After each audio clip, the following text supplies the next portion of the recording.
तो दोस्तों टूट गया है 13 साल का जिंक्स और मुंबई इंडियंस वानखेड़े में अपना पहला मुकाबला जीत गई। देखिए, मैंने पहले ही कहा था कि मुंबई इंडियंस एक बार एक तगड़ी टीम आएगी और मुझे लग रहा था कि इस बार जो 13 साल का जो रिकॉर्ड है कि पहली मैच वो नहीं जीते, हाँ। वो कहीं ना कहीं वो जीत सकते हैं और ऐसा ही हुआ। और पावर प्ले में ही पावर प्ले में डिसाइड कर ली थी। जिस तरीके से रोहित बड़े बड़े चक्के लगा रहे थे और रिकल्टन, मैं थोड़ा स्टार्टिंग में शौक था कि क्विंटन डिकॉक को क्यों खिलाया रिकल्टन, मतलब क्विंटन डिकॉक को क्यों नहीं खिलाया, रिकल्टन को क्यों? देखिए, मैं भी शौक था ये डिसीजन से कि क्विंटन डिकॉक को आपने लिया था इसी वजह से कि वो स्टार्टिंग 11 में आपको होगा। मैं भी शौक था, पर जिस तरीके से आज रिकल्टन ने खेला है, रिकल्टन ने भी बहुत अच्छा खेला और यहाँ पे थोड़ी केकेआर ने भी बहुत सारी मिस्टेक कर दी कि 18 ओवर से पहले सुनील नारायण क्यों नहीं आए, मतलब लास्ट की ओवर दे। और अजिंक्य रहाणे अभी भी उनके हाईएस्ट रन, आधे से ज्यादा रन और आधे रन उन्होंने ही बनाए। तो मुझे लगता है कि केकेआर को भी थोड़ा जिंक्स करना पड़ेगा, यहाँ पे कुछ सोचना पड़ेगा। चलिए एक बार स्टार्टिंग से बात करते हैं।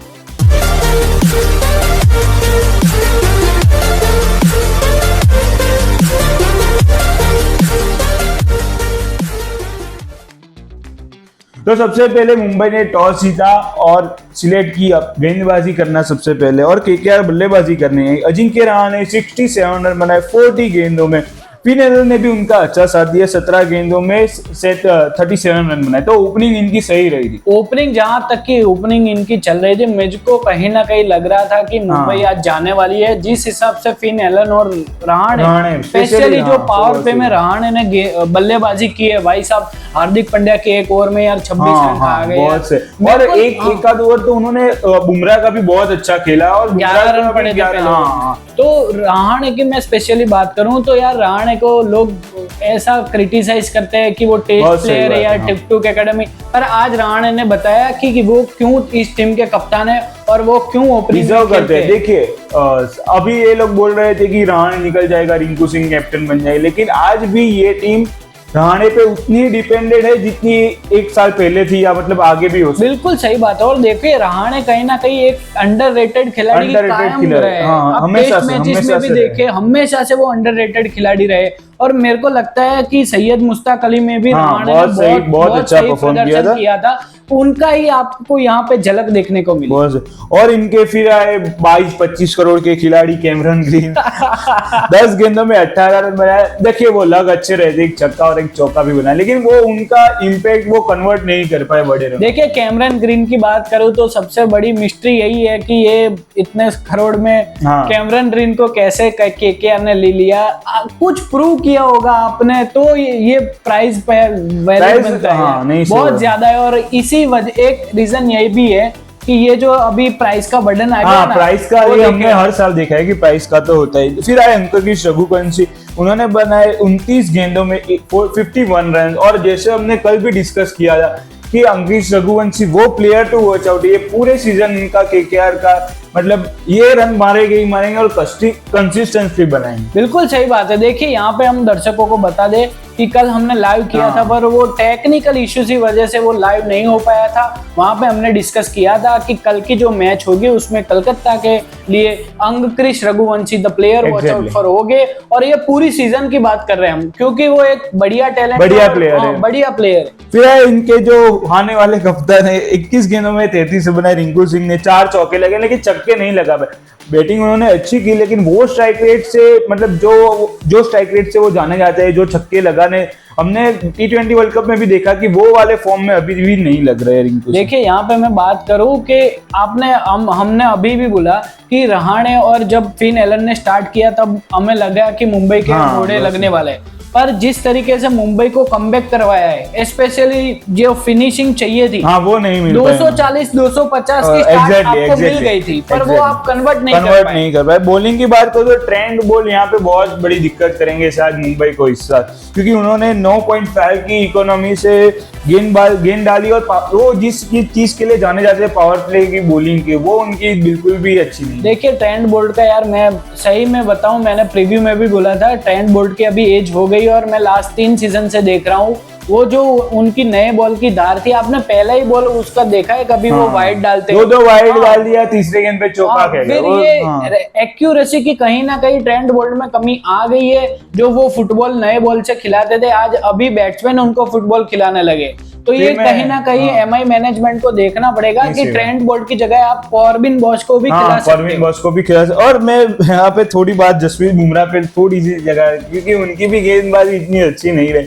तो आज तो उनको नो बॉल भी डल रहे थे, मतलब कुछ लास्ट ओवर में नो बॉल भी पड़ गया। पर मैं जसप्रीत बुमराह की बात करूं तो आप इकोनॉमी उठा के देखिए, इकोनॉमी अच्छी थी। और आप देखिए सामने वाली टीम में एक डर का जो होता है ना, exactly, वो ये बॉलर है, इनकी हम ओवर निकाल देते हैं। अब लास्ट में फिनिशिंग में देखिए एक भी प्लेयर उनको हिट मारने नहीं जा रहा। एग्जैक्टली, वो तो है, लेकिन स्टार्ट में उनको भी थोड़े मार पड़ गए। मार पड़ गई। यहाँ पे कहीं ना कहीं पावर प्ले की जो मुझे कप्तान ने भी समझ नहीं, कप्तान ने भी एग्जैक्टली, क्योंकि वो 2 ओवर खुद डाल रहे हैं, फिर एक ओवर ट्रेंट बोल्ट को खिला के फिर अल्लाह गजनफर को पावर प्ले में ले आ रहे हैं। और जब आपको विकेट चाहिए थी तो आप बुमराह को पहले लाते, 5वें ओवर में लागने का क्या मतलब है? जब दोनों अगर आपको सेट हो जाते हैं, अगर आपको पावर में गेंदबाजी डालनी है तो पहला ओवर डालेगा, 5वां आप डाल दो, क्या फर्क पड़ता है? सही बात है। फिर इस टोटल के साथ केकेआर ने बनाए 220 रन। हालांकि 220 रन अच्छे हैं, नो डाउट, लेकिन मुंबई जैसी टीम के लिए सामने, और जिस हिसाब से इनकी बॉलिंग थी केकेआर की, उस हिसाब से ये इनफ नहीं थे। वही बिल्कुल, ये देखे वानखेड़े में अभी सेमीफाइनल गई, जो जैकब बैटल ने पूरा गेम लाके रख दिया था। तो वानखेड़े में 220 अगर आप मुंबई को देते हो तो वो कुछ भी नहीं है। आपके पास बहुत बड़ा चांस था कि 240 250 तक आप पहुंचे, पर वो आप कहीं ना कहीं वहां पे फेल हो गए, और गेंदबाजी आपकी इतनी तगड़ी नहीं थी कि ये आप डिफेंड कर सके। फिर रिया रिकल्टन और रोहित शर्मा की जैसे हमने बात की, दोनों ने बहुत सही बैटिंग की। पावर प्ले में मैं एक बात बताऊं आपको, पावर प्ले जैसे खत्म हुआ ना, तभी से मैंने थंबनेल बनाना चालू कर दिया था, क्योंकि मुझे पता था कि यहाँ से एमआई को जीतने से कोई नहीं रोक सकता। बिल्कुल सही बात है। जिस तरीके से रिकल्टन रोहित शर्मा खेले, एक स्टेटमेंट यहाँ पे दे दिया है कि मुंबई इंडियंस को इस बार कप मत आंकना। हालांकि कई लोग ऐसे हैं जो बोल रहे हैं कि डिफेंड होगा, टाइटल डिफेंड होगा, पर अभी आज मुंबई ने बता दिया है कि 6ठी बार का टाइटल लोडिंग है, और कल चेन्नई भी बताने वाली है कि छठे बार का टाइटल लोडिंग होने वाला। हमारे तो थोड़े घोड़े लगे, लेकिन उस पे हम बात करेंगे बाद में। 2 वीक के लिए ही बाहर है, उसमें कोई। फिर जैसे कि हमने बात की, रियान रिकल्टन ने 81 रन बनाए, रोहित शर्मा ने 78 बनाए, फिर आए सूर्य कुमार यादव, 8 गेंदों में 16 रन बनाए, 3 चौके लगाए।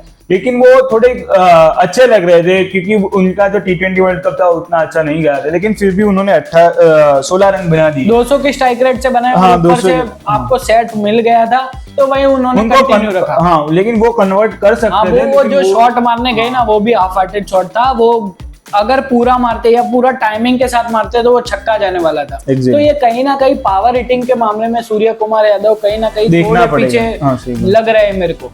फिर आए तिलक वर्मा ने बनाए 14 गेंदों में 20 रन। हार्दिक पांड्या ने गेम ही खत्म कर दिया।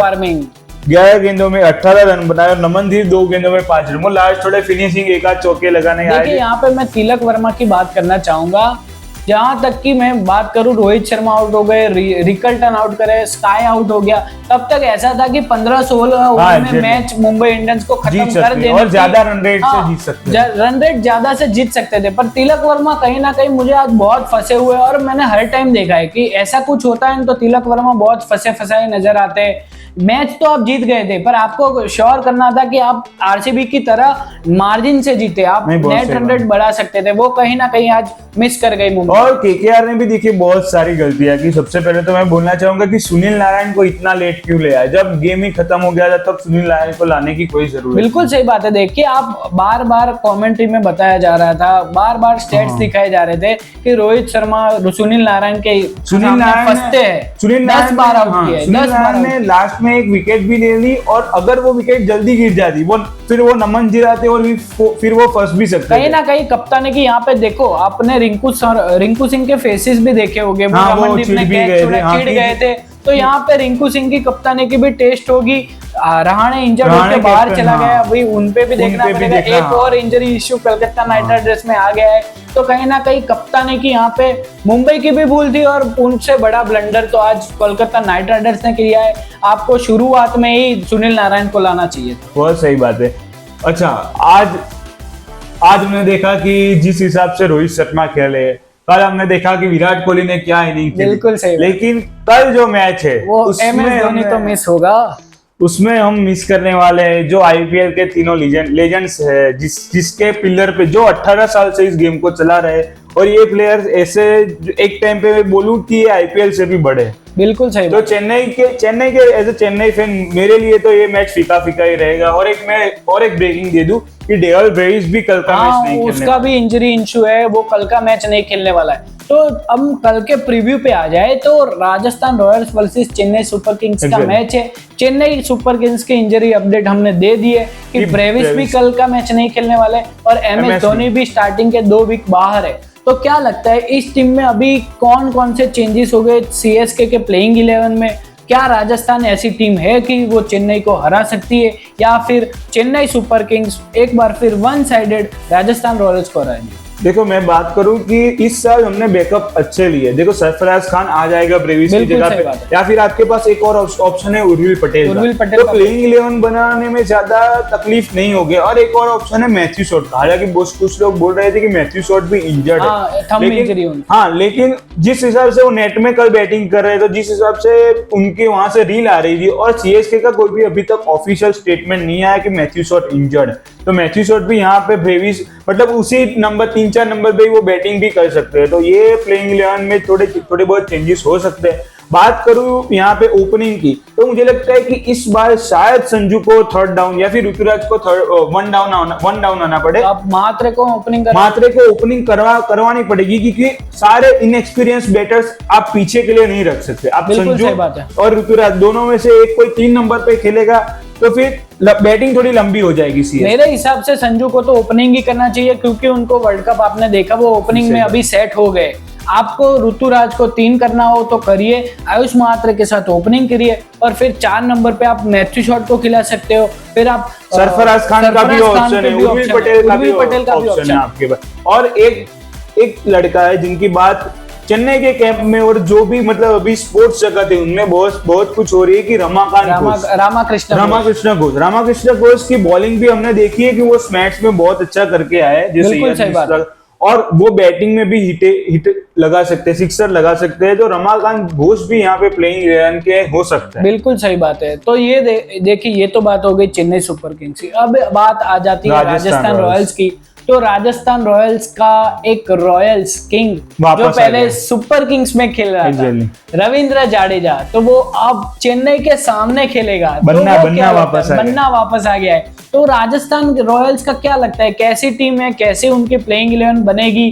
वैभव सूर्यवंशी है उनके पास, यशस्वी जायसवाल है, रियान पराग की कप्तानी आपको देखने को मिलेगी, जड्डू CSK के सामने खेलेगा। तो ये कहीं ना कहीं एक मैच टू वॉच होगा। देखिए राजस्थान की बात करें तो राजस्थान में अभी तक कोई इंजरी का इश्यू नहीं आया है। राजस्थान की वही प्लेइंग 11 बनेगी जो हमने पहले बनाई थी। सिर्फ एक चेंज है कि सैम करन बाहर हो गया है, तो सैम करन की जगह पे यहाँ पे हमने बोला था कि नांद्रे बर्गर वापस आ जाएंगे, तो वही प्लेइंग 11 होगी। जब हमने जायसवाल और वैभव सूर्यवंशी ओपन करेंगे, रेयान पराग 1 डाउन आ जाएंगे, 2nd डाउन हम शिमरन हेटमायर या फिर ध्रुव जुरेल ऊपर नीचे भी हो सकते हैं। फिर ध्रुव जुरेल आ जाएंगे, फिर रविंद्र जाडेजा आ सकते हैं उनके बाद।